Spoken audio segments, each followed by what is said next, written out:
Hi everyone. For the Durham race we're going to be set up outside, so we're going to have race registration outside.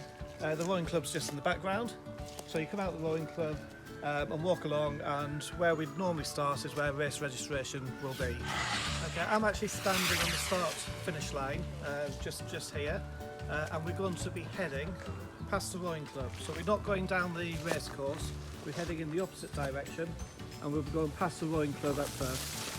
So after leaving the rowing club, we'll go along Green Lane, and then we'll be cutting across towards Maiden Castle.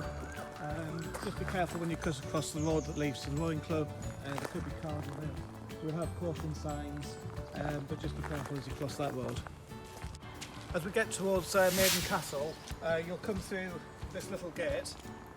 This gate is one of our pinch points on the route because we're going to have runners coming back the other way. So as you go through the gate, be very careful, try and maintain as much as possible your social distancing.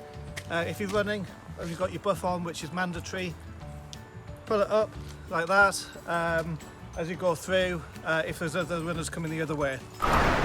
Okay, as you come over Maiden Castle Bridge, be a little bit careful because it is a bit slippery underfoot on the wooden slats. As you get over the bridge, you then turn right, and we head as if we've gone down towards the Rose Tree. So the first turnaround point, once you've left Maiden Castle Bridge, you turn right and you head down towards the Rose Tree. Don't be tempted to continue and go for a pint. The turnaround point will be dead here, and you'll do exactly what it says, turn around, and then we're going to head back in the same direction. On this section where you've got two-way traffic, try and keep to the right. It'll just allow social distancing. So when you come over Maiden Castle Bridge, try and keep to the right hand side. As you turn around, keep to the right hand side going back.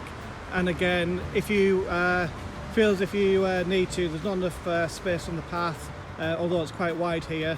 When you go past another runner or member of the public, hug your butt. After the turnaround point, we'll go back along the same road, and then you'll end up turning right at the top of this field, and then right again to come down the path. And once you get behind the rugby posts, there's a left turn that'll take you along Old Durham Beck. This is the only part of the course that's a little bit muddy, a little bit slippy, so just be careful in this first section. Try and wear better shoes than I have for today, because I've got completely the wrong shoes on.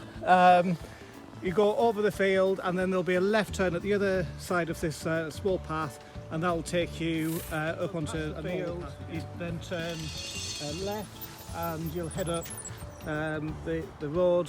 It's dirt track, but it's not too bad. So you've gone past the worst part of the course, which is the field, which is a little bit muddy at times, and then you're heading up the hill, and there's a little bit of a drag up the hill. Leon and me have got a little bet on. I think it's a longest drag up the hill and less steep. Leon thinks it's a longer drag down the hill. Once you've gone up the hill we're talking about, you then go past Old Durham Gardens and down this hill. I'm happy to say Leon lost. Actually, Leon won, so it's a longer downhill section than it was uphill, so I've got to forfeit and buy him a pint later. Again. And then you go, if you remember some of the other routes we've had, we go along the old railway track where the guy's coming down.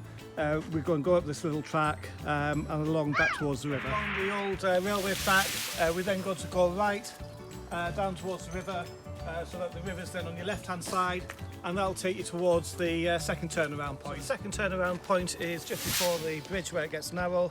We're not going to take you over the narrow part, so we're going to turn around here and then head back towards Maiden Castle with the river on your right hand side.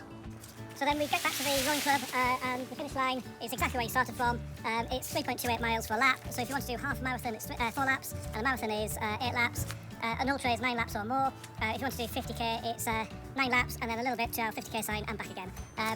Once you've finished, we're going to have medals and goodie bags. You have to get your medal and goodie bag, and make sure you're not then congregating in groups. We have to keep to the rule of 6.